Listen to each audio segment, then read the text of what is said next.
Hello students, welcome in online agriculture E platform. देखो, अभी जो जेल प्रेरी का आपका एग्जाम हुआ था उसमें राजस्थान जीके के अंदर आपने देखा होगा कि आर्थिक समीक्षा से क्वेश्चन पूछा गया था। आर्थिक समीक्षा में जो क्वेश्चन पूछे गए थे वो 23 चॉइस के पूछे गए थे, तो मोस्ट प्रोबेबली चांसेस है कि 23 चॉइस का ही आपसे क्वेश्चन पूछा जाएगा।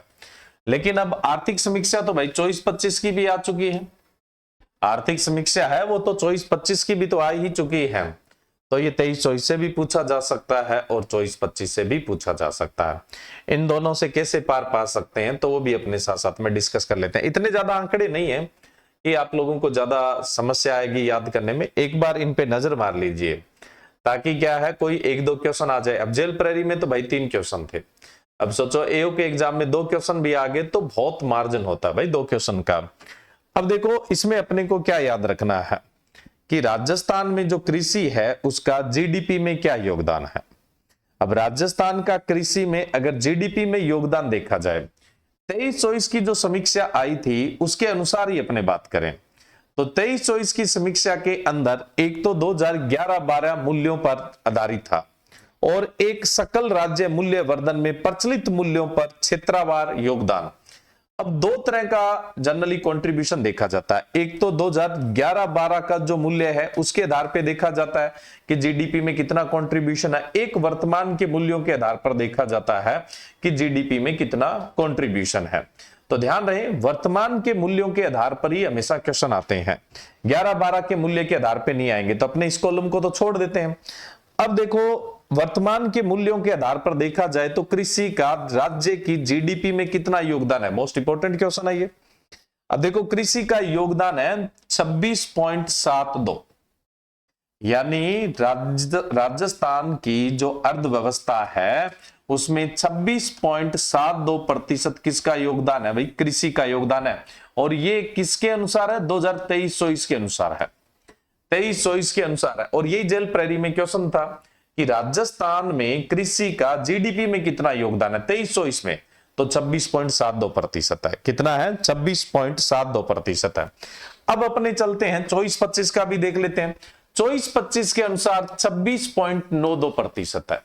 कितना है, 26.92%। 24-25 के आधार पे देखा जाए तो बड़ा डिफरेंस नहीं है, यहाँ पे 0.2 का डिफरेंस है, आपके याद रह जाएगा। इसलिए मैंने कहा दोनों देखोगे तो ठीक रहोगे आप भाई, दोनों में से कोई सा पूछ ले। चांसेस तो 23 चॉइस का है, लेकिन 24-25 का पूछ ले भी तो भी कोई ज्यादा गैप नहीं है, क्योंकि 26.72% तो आपका 23 चॉइस में और 26.92 है वो 24-25 के अंदर है। लेकिन 23 चॉइस में जो लिस्ट आई है ना वो 23 चॉइस के लिए एस्टिमेशन था। अब 24-25 में जो लिस्ट आई है वो 24-25 के लिए एस्टिमेशन है, लेकिन 23 चॉइस को फाइनलाइज करता है। अब 23 चॉइस को फाइनलाइज करता है, एस्टिमेशन डेटा में कुछ फर्क आ सकता है। अब सेम ही आंकड़ा आप देखो, यहां पे 23 चॉइस के अंदर इसने 26.78 दे रखा है। 26.78 जब वो डेटा फाइनलाइज, एक साल बाद फाइनलाइज हो जाता है, कुछ करेक्शन होता है तो वो हो जाता है। तो अब ये करेक्शन हो गया। अब आपके पास आंकड़े याद करने के लिए कितने हो गए, 3। लेकिन अभी जेल प्रेरी के अंदर जो ऑप्शन था और जो राइट ऑप्शन है वो 26.72 था, क्योंकि 26.78 का ऑप्शन ही नहीं था। तो बस भाई इतना तो आपको डिफरेंस याद रखना पड़ेगा। जो 23 चॉइस की आर्थिक समीक्षा आई थी उसमें बताया गया था कृषि का जीडीपी में योगदान 23 चॉइस में 26.72 है। 24-25 में जो समीक्षा आई है उसने 23 चॉइस के योगदान को ही 26.78 किया है करेक्शन करके। तो इन दोनों में से कोई सा भी आ सकता है 23 चॉइस में पूछा गया तो। और 24-25 का पूछा गया तो कितना, 24-25 पूछा गया तो 26.92 आएगा। कितना आएगा, 26.92 है वो आएगा। ये अच्छे से आपको ध्यान रखना है भाई, इतना तो है ना। अब कुछ ऐसे ही इंपॉर्टेंट पॉइंट है वो मैं आपको बता देता हूं। चलिए, अब देखो, जो जीडीपी में एग्रीकल्चर का कंट्रीब्यूशन है 26.72, जो 23 चॉइस का है, अगर उसमें देखा जाए तो जीडीपी में ये जो कंट्रीब्यूशन है टोटल एग्रीकल्चर का है। टोटल एग्रीकल्चर का मतलब है इसमें क्रॉप्स यानी फसलें भी शामिल है, पशुपालन भी शामिल है, वानिकी भी शामिल है और उसके अलावा जो फिशरीज है वो भी शामिल है। अब जीडीपी में सबसे ज्यादा जो कंट्रीब्यूशन है, सबसे ज्यादा जो हिस्सेदारी है वो किसकी है भाई, पशुपालन की है।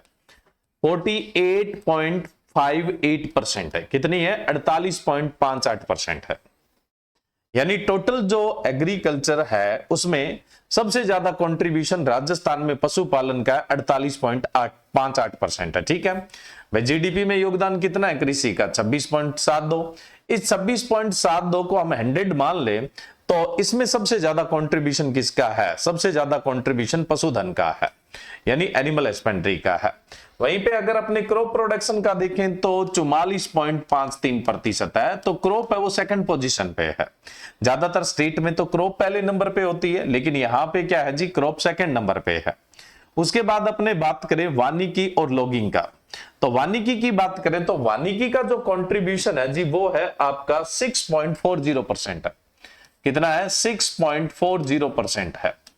फॉरेस्ट्री का जो कंट्रीब्यूशन है टोटल जो एग्रीकल्चर जीडीपी है उसमें 6.40% है। और वहीं पे अगर अपने फिशरीज का देखो भाई, फिशरीज का तो राजस्थान में क्या है, बहुत कम है, तो फिशरीज का जो कंट्रीब्यूशन है वो इसमें कितना है? 0.49% है। 0.49% है। ठीक है, अब एनिमल का कंट्रीब्यूशन है वो सबसे ज्यादा है। अब एनिमल का कंट्रीब्यूशन सबसे ज्यादा है तो एनिमल में भी तो अपने देखें भाई किस किस का है। अब एनिमल वाले को अपने 100% मान लिया जाए तो टोटल जो एनिमल से अपने को इनकम मिलती है उसमें किसका कितना कंट्रीब्यूशन है?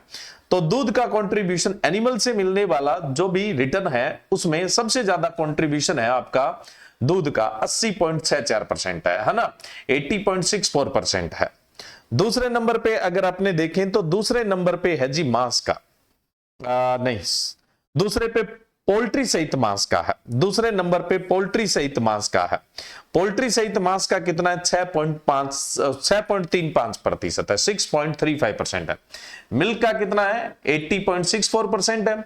और दूसरे नंबर पे अपने बात करें तो दूसरे नंबर पे अपने देखेंगे तो पोल्ट्री सहित मांस का है, यानी पोल्ट्री और मांस का है। पोल्ट्री और मांस का कितना है? 6.35% है।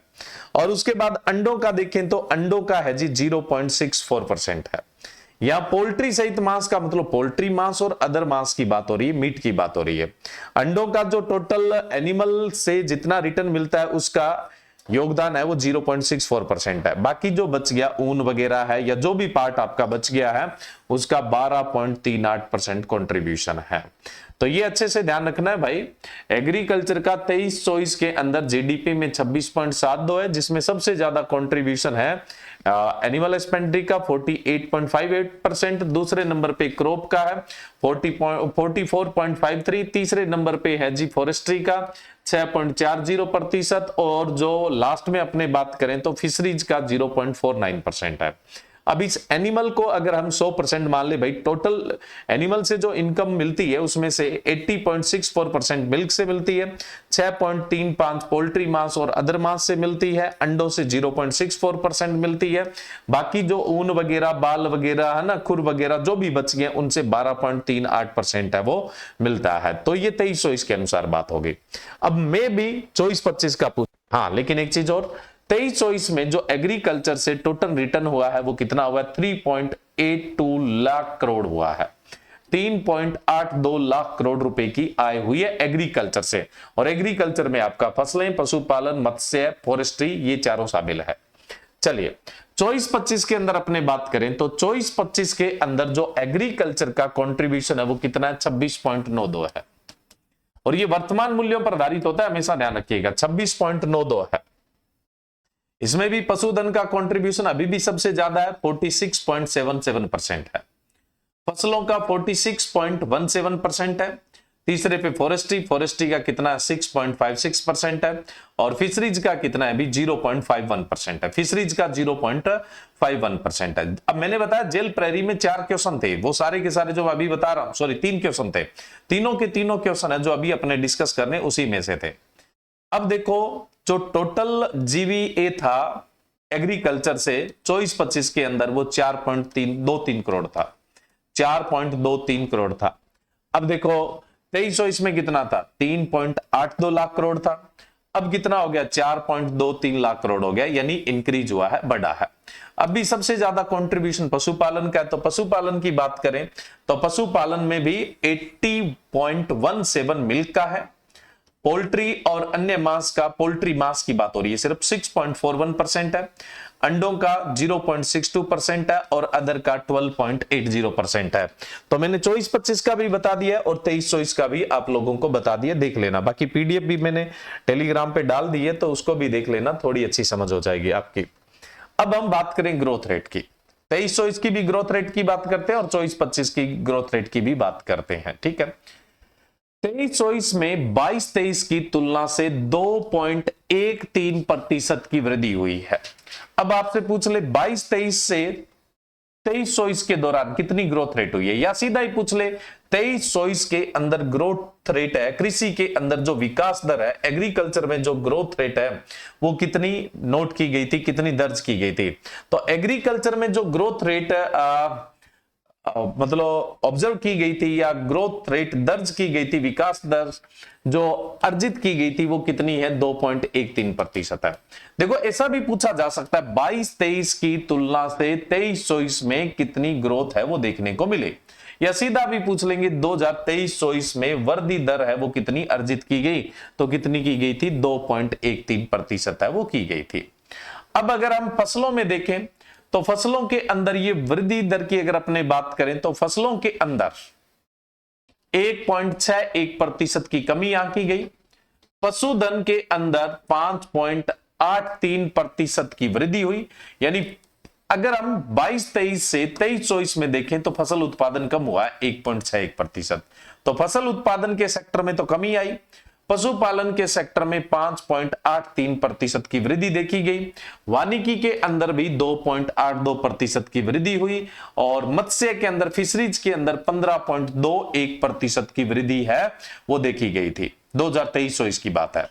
अब अपने बात कर लेते हैं 2024-25 की। अब 2024-25 की बात करें तो तुलना किससे होगी, 2023-24 से होगी। अब 2024-25 के अंदर जो वृद्धि दर आंकी गई है वो 5.05% आंकी गई है। 23-24 में तो बहुत कम थी भाई, 2.13% थी, वहीं पे 24-25 में वृद्धि दर कितनी है, 5.05% है। अब अपने बात करें फसल में, फसल में अब वृद्धि हुई भाई, कितनी हुई, 4.73%। फसल उत्पादन के सेक्टर में 4.73% वृद्धि हुई, पशुपालन में 5.43% वृद्धि हुई, वहीं पे वानिकी में 3.76% की वृद्धि हुई, और वहीं पे फिशरीज, भाई फिशरीज बढ़ता जा रहा है, फिशरीज में 25.89% की वृद्धि है वो देखी गई थी। तो 24-25 की भी वृद्धि बता दिया और 23-24 की भी वृद्धि दर है वो बता दी, वृद्धि दर आपसे पूछी जा सकती है। चलिए अब अपने बात करते हैं लैंड यूज स्टैटिस्टिक यानी भूमि उपयोग सांख्यिकी। देखो जो 24-25 की समीक्षा है उसके अंदर लैंड यूज जो स्टैटिस्टिक है वो 23-24 की है, और जो आपकी 2023-24 की समीक्षा है उसमें जो लैंड यूज स्टैटिस्टिक है 2022-23 की है। 3-4 चीजें याद रखनी है बस। एक तो ये याद रखनी है नेट सोवन एरिया कितना है, नेट सोवन एरिया। अब नेट सोवन एरिया की बात करें तो 2023-24 में समीक्षा 24-25 की थी लेकिन आंकड़ा 23-24 का है 53.10%, और 22-23 में कितनी थी, 53.74%, यानी नेट सोवन एरिया है वो घटा है। फॉरेस्ट एरिया की बात करें 22-23 में 8.09% था जो बढ़कर 8.13%, अच्छी सूचना है। उसके बाद हम बात करें कृषि के अलावा अन्य उपयोग में, अन्य उपयोग वही रेजिडेंशियल एरिया में, या फिर मैं बात करूं तो इंडस्ट्रियल में, रोड में, रेलवे में, तो ये 5.92% था आपका 22-23 में, और अब कितना हो गया 5.93, ये तो बढ़ ही रहा है भाई लगातार। उसके बाद जो एल्केलाइन सॉइल है, ऊसर भूमि जिसमें खेती नहीं की जा सकती, और उसके अलावा कृषि अयोग्य भूमि, ये 6.89 ही है, 22-23 में भी इतनी थी, अब भी इतनी ही है, ठीक है। उसके अलावा अपने बात करें जी स्थायी चारागाह तथा अन्य गोचर भूमि, पास्चर लैंड के अंदर है 4.81% 23-24 में, और ये 22-23 में 4.82% थे। उसके बाद हम बात करें वृक्षों का झुंड तथा बाग, यानी जैसे कहीं पे वनों के अलावा जो वृक्ष लगे हुए हैं वो भाई है लगभग अपने बात करें तो 0.11% है, जो 22-23 में 0.09% थे। उसके बाद अपने बात करें एक तो चालू पड़ती भूमि होती है जो करंट सीजन की है, और एक जनरली अपने बात करें तो करंट सीजन को छोड़ के पिछले 2 से 5 साल में जो पड़ती भूमि होती है। तो अन्य चालू पड़त भूमि जो 2 से 5 साल के बीच में खाली पड़ी है, फेलोलैंड पड़ी है, पड़ती पड़ी है, वो 5.72% है, 23-24 में और 22-23 में 5.68% है। और जो करंट सीजन के अंदर फेलो लैंड है यानी चालू पड़ती है वो 5.05% है 23-24 के अंदर, और अभी अपने 22-23 की बात करें तो 4.38% थी। कितनी थी? 4.38%। तो इस डेटा को भी अच्छे से देख लीजिएगा। यहां पे एटलीस्ट आपको नेट सोवन एरिया और फॉरेस्ट के अंदर जो कवर लैंड है वो आपको पता होना चाहिए। चलिए अब अपने बात करते हैं जो क्रॉप्स के ग्रुप है, फसलों के समूह है, उनका उत्पादन। सबसे पहले दिया हुआ है जी अनाज का, अनाज यानी सीरियल। अब अनाज का 2023-24 का याद रखना आपको, क्षेत्रफल और उत्पादन दोनों ही। क्षेत्रफल कितना था भाई 2023-24 में? अनाज का 93.39 लाख हेक्टेयर था, और जिससे उत्पादन कितना मिला आपको? 208.52 लाख मेट्रिक टन है वो उत्पादन मिला।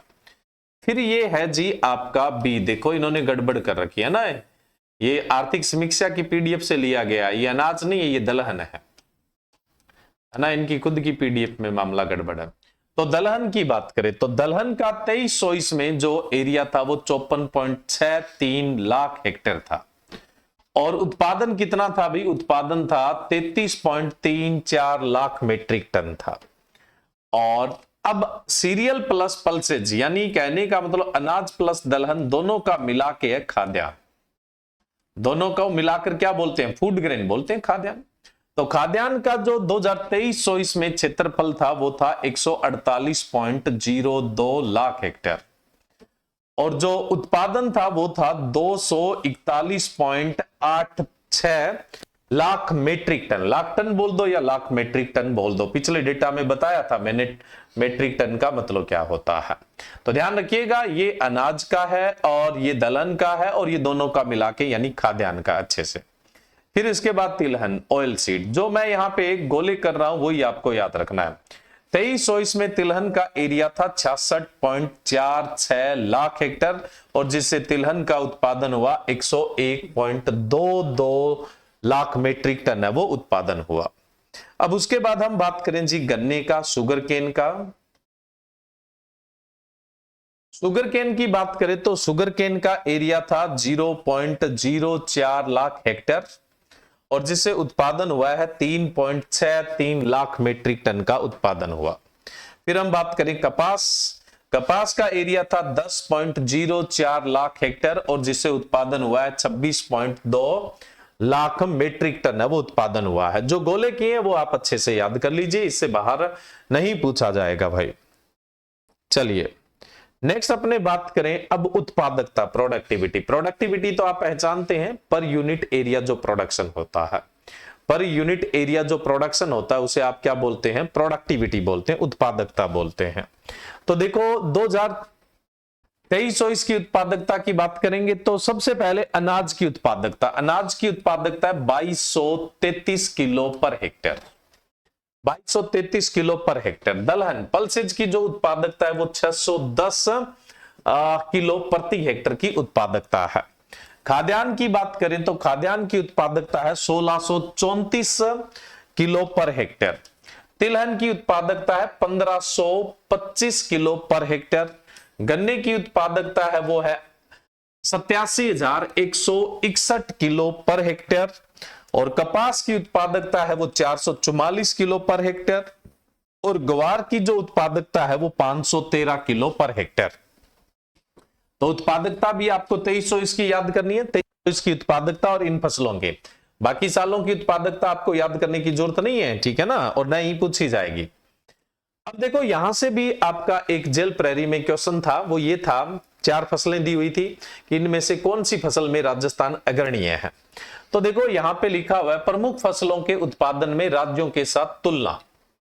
राई और सरसों उत्पादन में देश में पहला स्थान राजस्थान का, दूसरा उत्तर प्रदेश का और तीसरा मध्य प्रदेश का।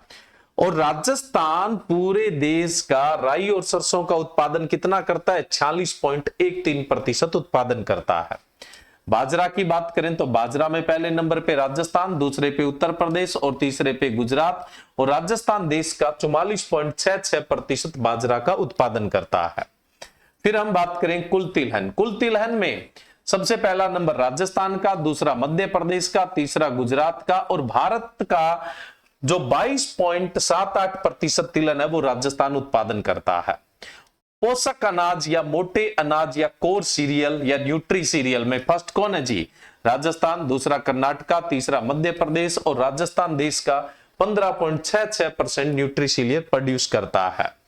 ग्वार की बात करें तो ग्वार में पहले नंबर पे राजस्थान, दूसरे पे हरियाणा, तीसरे पे गुजरात, और देश का 90.36% ग्वार राजस्थान उत्पादित करता है।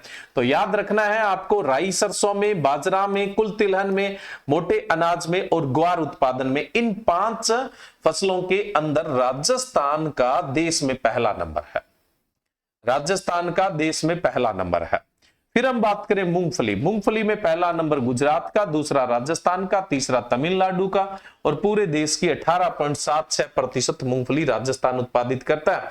दूसरे में आपको एक ही याद रखना है, कौन सा याद रखना है? मूंगफली। भाई मूंगफली में राजस्थान दूसरे नंबर पे है। ज्वार में, चना में, कुल दलहन में और सोयाबीन में तीसरे नंबर पे है। तो ज्वार में देखें तो पहले पे महाराष्ट्र, दूसरे पे कर्नाटक, तीसरे पे राजस्थान, और राजस्थान देश का 14.87% ज्वार का उत्पादन करता है। चने में पहला नंबर महाराष्ट्र, दूसरा मध्य प्रदेश और तीसरा राजस्थान, और राजस्थान देश का 14.75% चना है वो उत्पादित करता है। कुल दलहन में पहला मध्य प्रदेश, दूसरा महाराष्ट्र, तीसरा राजस्थान, और राजस्थान देश का 13.88% दलहन उत्पादन करता है। सोयाबीन, सोयाबीन में पहले नंबर पे, अब तो वापस से एमपी आ गया भाई नए आंकड़ों में, है ना, लेकिन राजस्थान वालों ने अभी इस बात को अपडेट नहीं किया है ना। तो पहले नंबर पे एमपी, दूसरे पे महाराष्ट्र, और तीसरे पे कौन आ गया जी? राजस्थान है, और राजस्थान देश का 8.05% सोयाबीन पैदा करता है।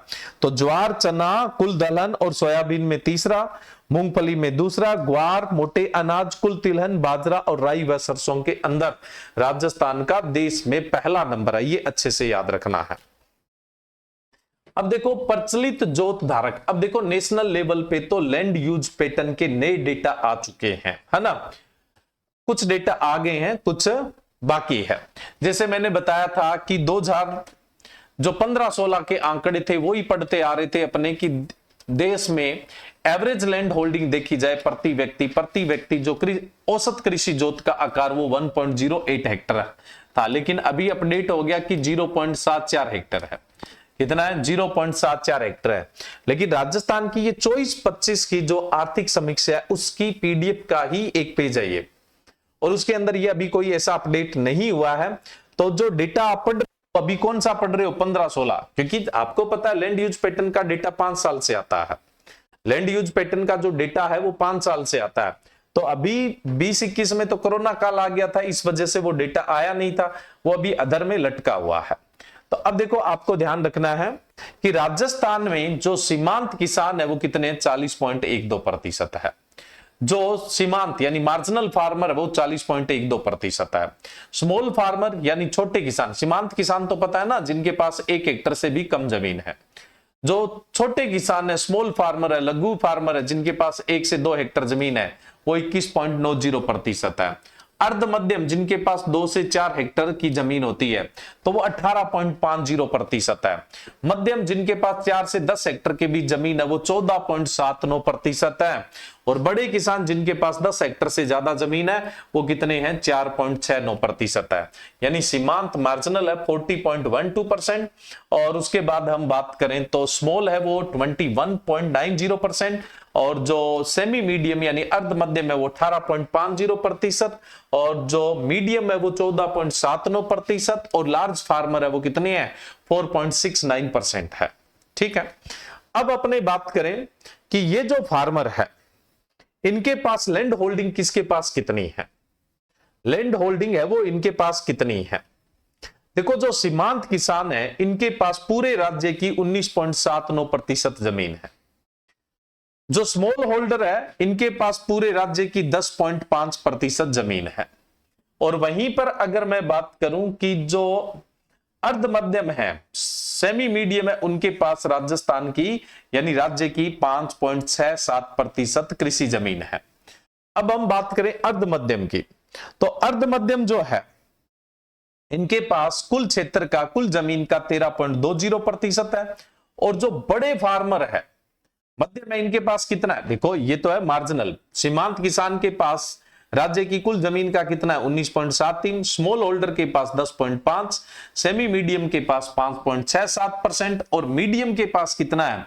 13.20%। और लार्ज फार्मर है उनके पास राज्य की कुल जमीन का हिस्सा कितना है? 0.27% है। तो ये तो जमीन का प्रतिशत है, और फार्मर ऊपर जो बताए थे वो संख्या में प्रतिशत में है। भाई कितने फार्मर है? जैसे सीमांत फार्मर कितने हैं भाई? राज्य में जितने किसान है उसके 40.12% सीमांत है, 21.20% स्मॉल है, 18.50% मीडियम है, 14.79% मीडियम है और 6.9% लार्ज है। अब इनके पास सीमांत के पास टोटल राज्य की जमीन है 19.79 और जो छोटे हैं उनके पास 10.50, अर्ध मध्यम है उनके पास 5.67 और उसके बाद जो मीडियम है उसके पास 13.20% और जो लार्ज है इनके पास 0.27% है। तो भाई ये इतने छोटे से आंकड़ों के अंदर, इतने छोटे से जो आंकड़े हैं इनके अंदर से 2-3 क्वेश्चन आपके आ सकते हैं, तो ये आप अच्छे से देख लीजिएगा।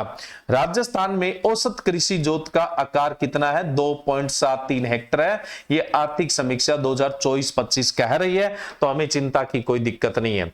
राजस्थान में औसत कृषि जोत का आकार 2.73 है। इस आधार पे भारत में 1.08 हेक्टेयर था, लेकिन अब अपडेट हो चुका है भारत के स्तर पर 0.74 हेक्टेयर हो चुका है। लेकिन राजस्थान में अभी ऐसा कोई अपडेशन नहीं आया, इसलिए 2.73 हेक्टेयर औसत कृषि जोत का आकार आपको याद रखना है। 2.73 हेक्टेयर है वो औसत कृषि जोत का आकार, ध्यान में रखना है।